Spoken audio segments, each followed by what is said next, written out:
that. Okay, so I'd like to call us to order at 3:02. We'll do a quick roll call. Jennifer? Here. Catherine Brady, I'm here. Marilyn Comrie? Here. I do not see Hallie Keeler or Jenna Lowenstein. Sashi Nadanacheva? Yeah. Yeah. Barbara Nagy? Here. Marie Shaw? Here. Carl Strand? Here. And Sue Troy is not with us either. Seeing no members of the public, we will dispense with public comments. So we are here to review the library board letter in support of the IMLS. May I have a motion to approve that letter? So moved. And a second?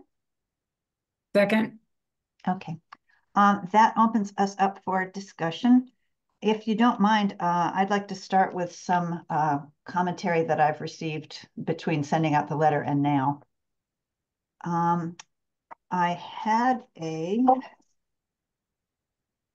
There was a suggestion that in the first sentence where we say the board of the Groton Public Library writing to register our dismay, that be changed to writing to register our concern. That was the one thing that concerned me when I read it. I don't think that's strong enough, the dismay. Concern is good. I actually went to the thesaurus and looked up a bunch of other words that we could use. I don't know how strong we want to be, but in the second paragraph, the last sentence, we say, this chilling directive. Chilling is a very strong word and very good. And I think we need to have something in that first sentence that matches that. I would agree with that. I'm sorry, Marie, what did you say? I would agree. That's good observation, Marilyn. The thrust of the comments that I got were that perhaps we should keep this more to a little dispassionate. I mean, I think the letter speaks to itself with strength with all the things that we've said. Oh, the letter's fine. I thought the letter was excellent, but that word dismay stopped me in the very first sentence. I thought, okay. I just don't think it's strong enough. I mean, this guy's he's taking a sledgehammer to this. And for us to just say, oh, we're dismayed, it's not strong enough, I don't think. Okay, my thought was to change that to concern. Is that okay? Register our concern. Oh, do you want to hear my thesaurus words? Yes, let's hear what you have, Marilyn. Yeah. They're much stronger. Distress, shocked, incensed, livid, enraged, stunned, aghast, astonished, and upset. Concern is good too. I can live with concern more than dismay. My 2 cents would be concern. But it's your letter. Yeah. Okay. Concern is stronger than dismay. Dismay isn't strong enough for me. Okay. I think concern speaks for the group, where the other adjectives were more of a personal, I think. Yeah, I agree. Okay. All right. So I'm noting that in as writing to register our concern with Donald Trump's executive order. In terms of the chilling directive,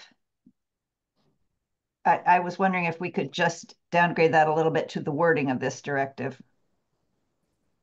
Because I mean, the point is that we are taking a little bit of a leap of interpretation to say that the executive office favors eliminating it entirely. Can you think that's sentence, Catherine, the sentence and the sentence before it? Could you? I don't have the letter in front of me. Oh, I'm sorry. Sentence before is the order directs that IMLS be reduced, quote, to the minimum presence and function required by law.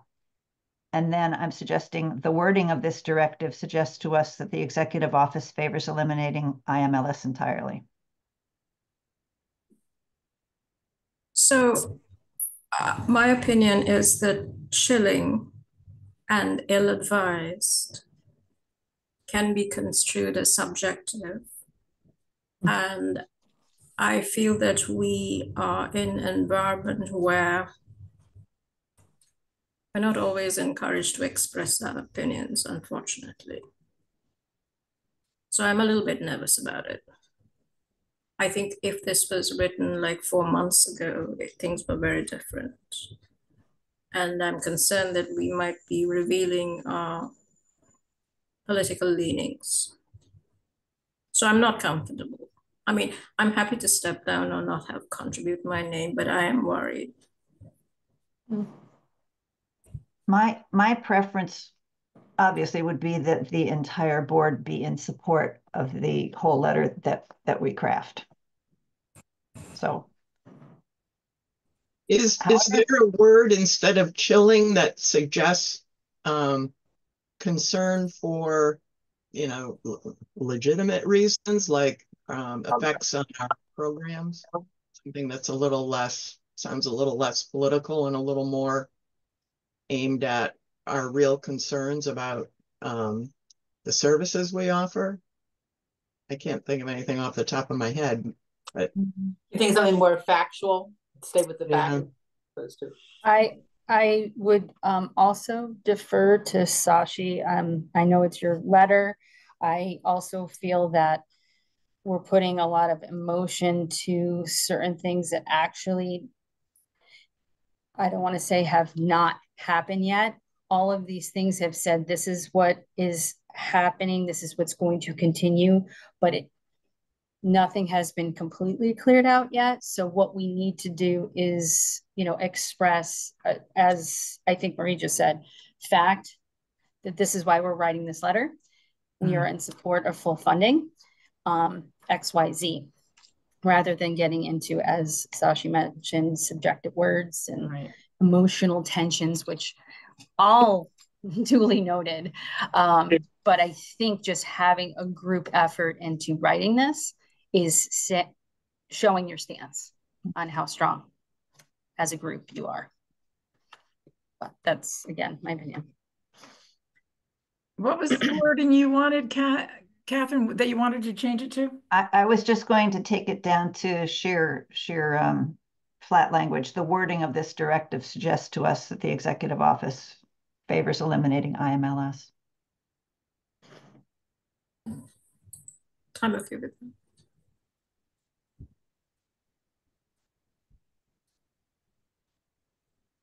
And while we on the board may think it's ill-advised, perhaps half the country think it's a fantastic opinion. So. There's also nothing to say that you can also write your own letters. Right. I plan on writing one on my own as just a citizen. So, there's that too. So let's just finish talking about this one sentence for right now. Are you okay with the wording of this directive suggests to us that the executive office favors eliminating IMLS entirely? you say may eliminate, or is it Suggests to us that the executive office favors eliminating IMLS entirely, and that is as Jennifer has mentioned, that is a forward-looking supposition. That's not a fact. That's right. So it may favor eliminating. We could rephrase to say something along the lines of, we as the board are concerned that this could lead to broad sweeping changes, such as eliminating it entirely. Mm-hmm. I find that's rather stronger, I think, than what we're saying here. But I prefer, just personally, I prefer Marie's thought, saying that the executive office may favor eliminating. I mean, it might be a good bet, but we don't know that.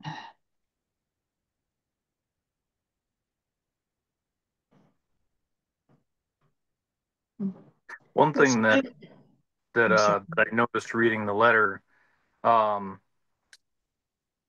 is that there are several, I feel like, red letter words almost, if that's a way to describe it. As I read through and I'm having the concepts of diversity, equity, and inclusion in my head, there are words in our letter that stand out that makes me worried that the letter might be dismissed because they're contained in our letter. Okay. Not that I don't think they should not be honored and be there, but I feel like there are some who would dismiss the letter out of hand because those words are in it. Do you want to be a little more specific about that? Again, I don't, like Marie, I don't have it in front of me. Let's see. Let me see if I can. Pull it up. See if I can look at it. Let's see. The third paragraph talks about. Third paragraph. 1, 2, 3. It's marginalized and disadvantaged. Exactly. Suddenly, we're not supposed to care about them anymore. These services are especially important to marginalized and disadvantaged residents. Without these programs, they would fall further behind. Isn't that true, though? Mm-hmm. It's true.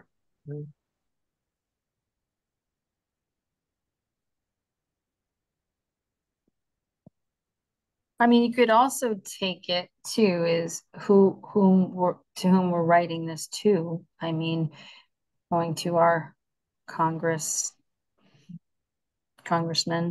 who are, I don't know. They may not. They're just reading it as a support letter rather than breaking down each sentence, but getting the full advocacy part of. Please consider this strongly, that we're in favor of keeping this, and could you please put this as a priority? I think it's fair to take the tack, though, that this could become public. I mean, it's going to be on our, it might be on our website or on would it be in our minutes? And there, if somebody on the library board feels like posting it, here's what our library did. So I think because I was thinking about that too. I mean, if it's going directly to our Congress people, that's one thing, but I think we need to it will be cognizant public. that it may end up in distribution. What if we just say these services are important to all our residents? Or I was just thinking we could say these services are especially important to citizens in need of extra assistance. Without these programs, they could fall farther behind. Do I want to say citizens? I maybe don't want to use that word in this context. You say residents. Residents. Yeah. Residents. How about patrons? Because that's what we usually call them. Okay. Patrons. Well, that's even better. Yeah, very good. Okay, so that would now read, these services are especially important to patrons in need of extra assistance. Without these programs, or do we just get rid of the end part? Without these programs, they will fall further behind. Because that wouldn't be true of all patrons. The extra assistance kind of throws me a little. It's like, it sounds like a handout. I like Barbara's suggestion. Like a handout. Yeah, so can we say just all patrons? Yeah. And I would actually change patrons to library users. That's more of a term that's more familiar in the profession, I think, than patrons. Correct me, Jennifer, if I'm wrong, but that's picking up on it. We're library users.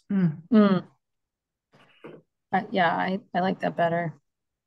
So are we changing it then to these services are important to all library users and leave it at that? So I would say like all our library users. It makes it a little more specific to us.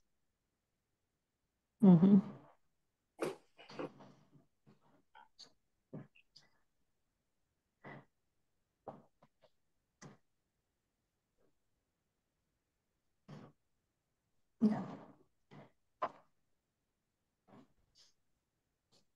All right, so backing up a little in the paragraph, the many programs managed by IMLS include Library Services and Technology Act. This vital program, administered through the state library, supports the efforts of public libraries like Groton Public to be community anchors that serve people with a broad variety of needs, interests and needs. It helps ensure equal access to information and library resources for everyone in Connecticut, These services are important to all our library users. Yes. That's good. Mhm. So can we go back to this chilling directive? I don't see why we can't take that sentence out altogether, because it reads, the order directs that IMLS be reduced to the minimum presence and function required by law. Then it would go, any reduction would be extremely short-sighted. Yeah. I mean, it flows without that other sentence in there. Agreed. Well, that's simplifying, sure. Everybody okay with that?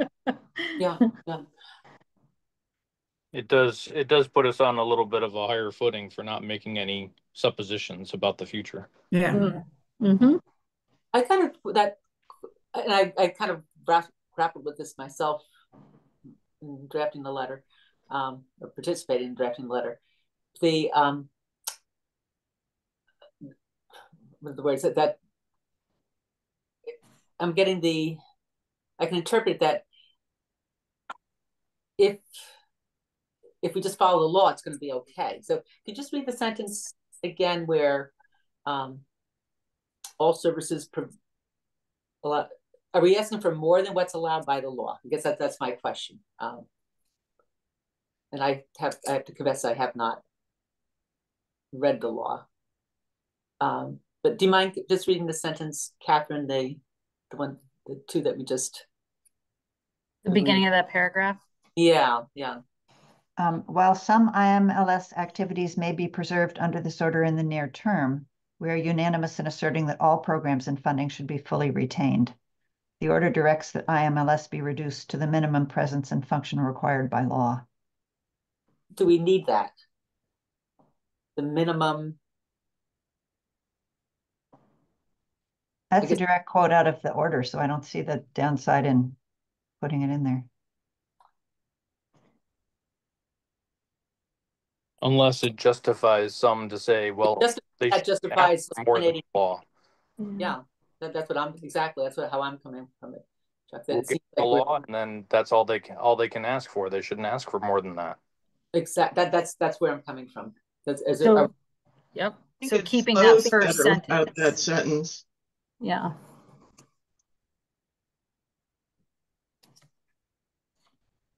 I guess the rhetorical is like, well, what's wrong with doing what the law tells it's supposed to do? I mean, okay. In the first paragraph, we mentioned that the executive order is to eliminate all non-statutory components and functions.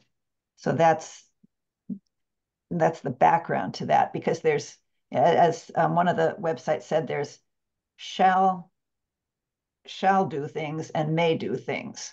So under the executive order, the ones required by law are the subset that are shall do.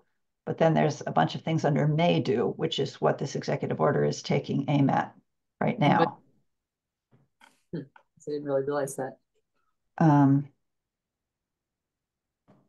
then the business about to the minimum presence and function required by law, I think in the executive order, that was another step in it, saying that of all the different divisions that were being impacted by this executive order, the people running them were directed to cut everything back as far as they can to the minimum function. Do you think we really need to say all that? And when I think about it, it kind of it makes me pause a bit to say, well, are we, without explaining what those other non-statutory services are, like I couldn't make that distinction how the State Department, our state library, how they plan to use the money in 2025. Mm-hmm. I can't really make a distinction of what are statutory requirements and which are not. I mean, okay. It's really drilling down into the legalese, and I'm just okay. I couldn't, if I was asked, well, which ones are they eliminating that are not? I couldn't tell you. Yeah. Okay. What we could do is combine those two first paragraphs and remove that sentence that Marie's talking about the minimum presence and function required by law. Mm-hmm. So I will read that potential new first paragraph to you. Thank you. We, the board of the Groton Public Library, are writing to register our concern with President Donald Trump's executive order of March 14th to eliminate all non-statutory components and functions of the Institute of Museum and Library Sciences. While some IMLS activities may be preserved under this order in the near term, we are unanimous in asserting that all programs and funding should be fully retained. I like that. Yeah. I think that's short and sweet. Yep. Yeah. Mhm. This is feeling like the subcommittee that worked on the library policy. We cut out a lot of excess verbiage when we were doing that. No, that's good. Okay. A little All right. down in the bullet points. Mhm. Connecticut Library for Accessible Books is all capitalized. I'm assuming that's kind of like a title. Yes. Okay. Simply the word accessible in there. Makes me wonder if someone's going to target that because it's Accessible. It used to be, I believe, the library for the blind, and we have made it, they have changed the title of the library. Yeah. Connecticut Library for Accessible Books. That's why they've changed it. Mm-hmm. So it is the name of it. And those bullet points were taken directly from the Connecticut State Library as their priority list. So it's not something we, put together. That is direct from their website. So anybody could go on and see the list of what IMLS helps to provide and support through funding. So I hear what you're saying, but it is the title of their Right. library now. And then the last bullet point in that list, digital quote unquote equity. Yeah.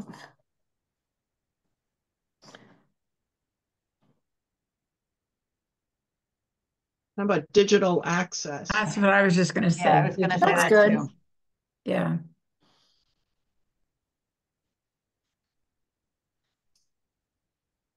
Okay, everyone all right with digital access? Mm-hmm. Yes. All right. In the paragraph, for those of you who have a copy that begins, the Groton Public Library is the largest public library in New London County. That one talks about all of the things that the library does, how many patron visits we have, et cetera. The last line of that is IMLS has helped us to provide all these services.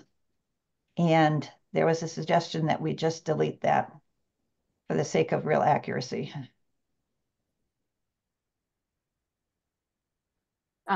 As mentioned, IMLS does have an impact on all of our public libraries. However, it's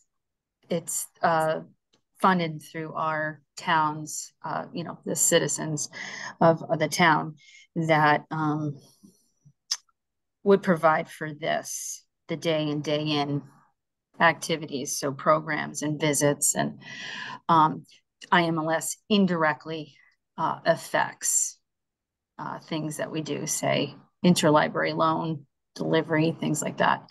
But having the building open, et cetera, is due to our citizen taxpayer dollars. Could we replace the word all of these services with many of these services? I think that's too fuzzy. If we take out that sentence, the paragraph really is just stating how important the Groton Public Library is to this community. And I think that's a fair point to be taken up in think this it's letter. also saying that we're the largest public library in New London County kind of, to me, gives our thoughts some weight, says to the senators and Courtney, Exactly. we're the biggest library in the county, and listen to us. Helps give us some credence.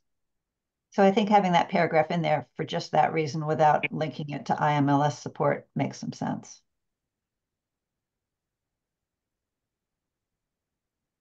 I think I was the one that suggested that last sentence, thinking it was important to link the services to the IMLS, the point of our letter.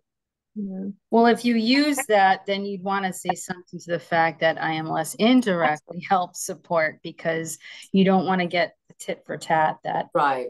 our full funding is I think due to all of you. the bullet points speak to what IMLS does for us, so I'm okay with taking it out.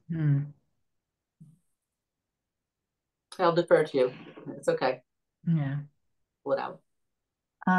Also, as was brought up a little bit earlier, in the very last paragraph, it currently reads, "We ask you to do everything you can to reverse President Trump's ill-advised order." And I think we could get rid of the word ill-advised, because the point is really to reverse the order. Mm-hmm.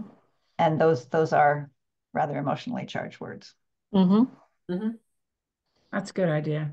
Yeah. I also think if you're going to take out the last sentence, IMLS has helped us provide all these services, that you have to change the wording of the beginning of the next sentence. Yes, Yeah. because you're in addition to, Yeah. pretty Yeah. much. So another crucial consideration is that, Yeah. An equally crucial consideration, I think maybe it should just say IMLS is also an important leader, or, you know what I mean? It's not connected. yeah, It right, sounds like it's connected to the sentence you just took out. right. Or you say a crucial consideration is that Mm. IMLS is an important leader in setting, Yeah, etc. that works too. Mm-hmm. Okay. Yeah, Um, that leaves it with more weight. Yeah. One small note in the above paragraph, patron checked out 19,000 items. Do we want to change that to library users? Mm. I think so. Yeah, because you're keeping it consistent. Mm-hmm. Mhm. So is that 19,000 per year? Or for the last year or something like that? Just the duration. I think it was, last month. I think it was just a month. That's a monthly statistic, I believe. Yeah, in the Maybe we should previous put that. in the previous sentence, it Yes. specifies that it was last month, Yes. but So, maybe that so needs now that the month changed, when I say in the month of March, or the month of, just to be specific as to which month we're talking about. Oh. So like last February or whatever. In the month of,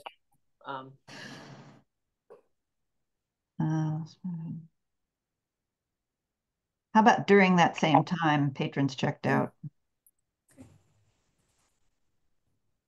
Because the previous sentence starts with, last month we logged over 10,000 patron visits and supported internet access to over 7,500 users. During that same period, library users checked out. Oh, yeah. Is that the month of February? right, that's my confusion. Are we talking March now, or are we talking February? Yeah, I think we should just say the month instead of last month. Yeah. As time goes by, if somebody looks at this, it will become like, what are they talking about? So I'll say in February 2025. Yeah. Yeah, we'll just start with that. February 5.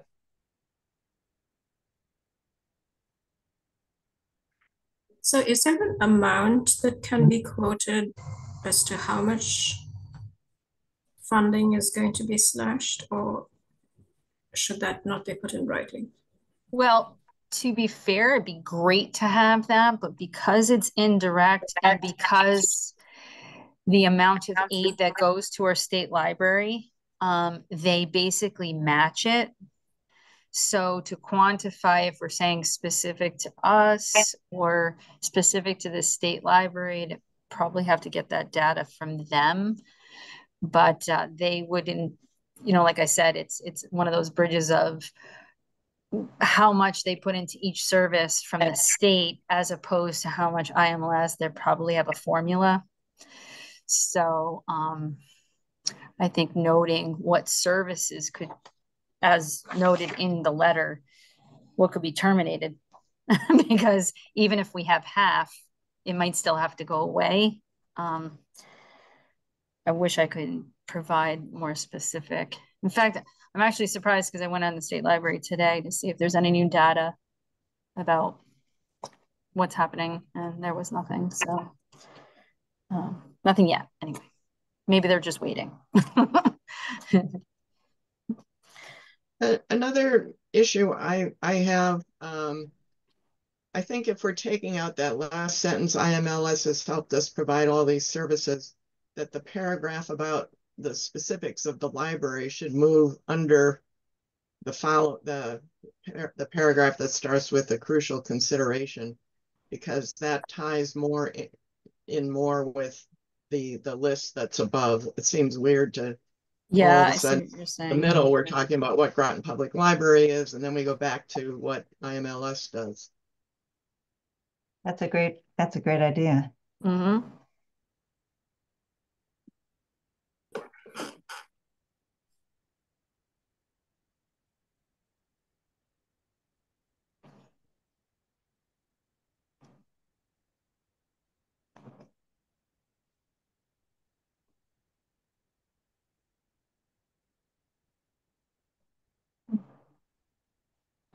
Any other items for discussion on this letter?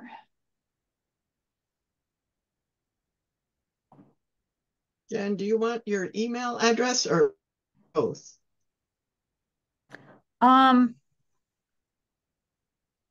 we could put both. Both. That would Okay. be fine. What's your phone? 860-449-7170.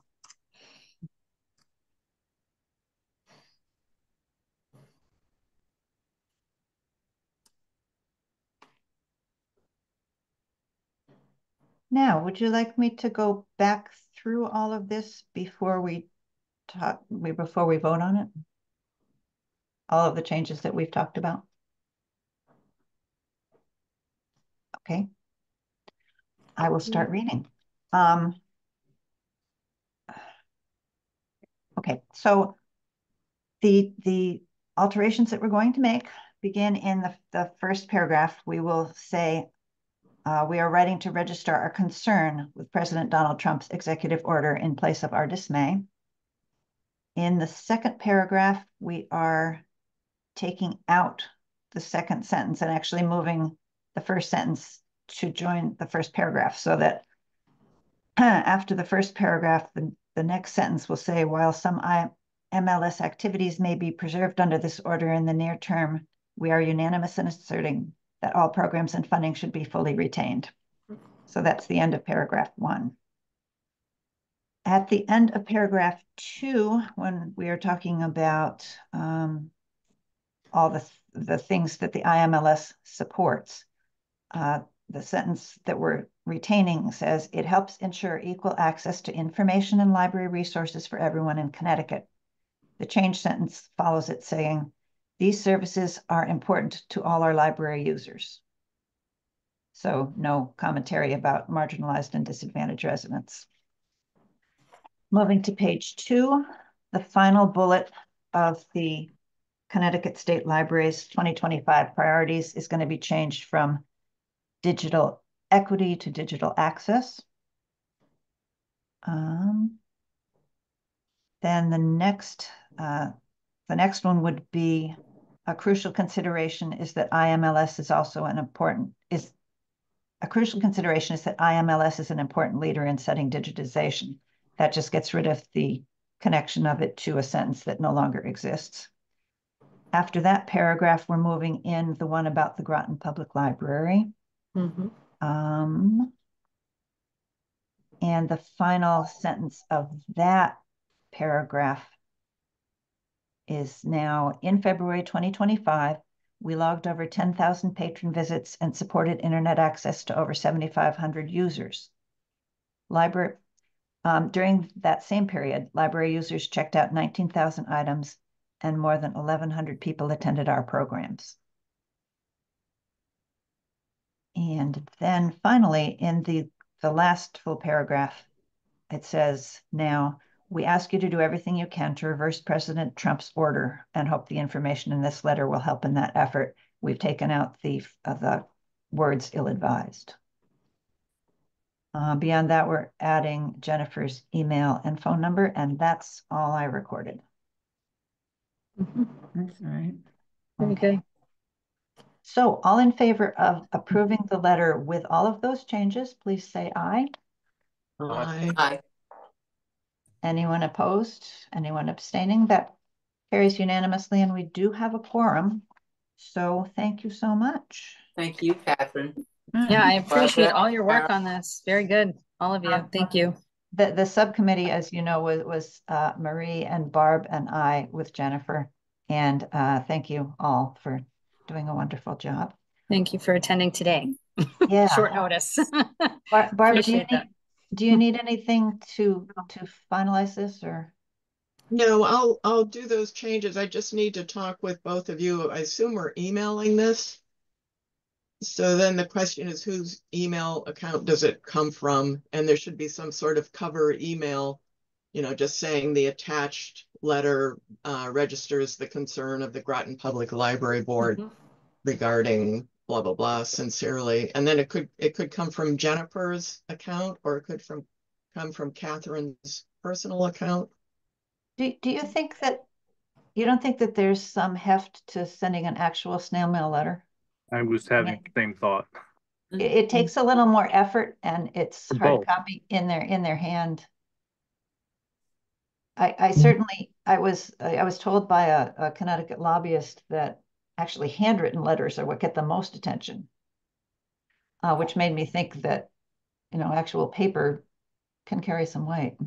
I guess I would send both so they have it electronically, because otherwise somebody in that office scan it in if they want to share it with someone, and just get over that hurdle for them, so they have it if they want to share it. Okay. I think since as it stands, my name is the one at the bottom, it would probably best come from my personal email. What do you think, Jennifer? The only thing I would probably check in, I could check with IT. You have a board email address that people, if they send, I think it's attached to me, but I don't know about it sending out. So I could check on that, because potentially you could use that because it is from the board. One thing, have y'all gone on and actually sent information to our delegation? Quite often you have to type it into their form or attach a PDF. I'm not sure there are email addresses. There are. There are? We can find them. Like Courtney's chief of staff has an email. I can give that to you to send it to her. Oh. And in the email, I would just say we're also mailing a copy to the Washington office. Okay. And I have a contact with Chris Murphy's office, the outreach specialist who connects with all libraries and nonprofits in the area. We get updates and communication direct from her, and I've met her before, so we could utilize that as well. Okay. Yeah, great. We can sort those details out after, but I like the idea of doing both. And it doesn't have to come from a .gov account or anything like that in order to go through to the people that need to see it. Official.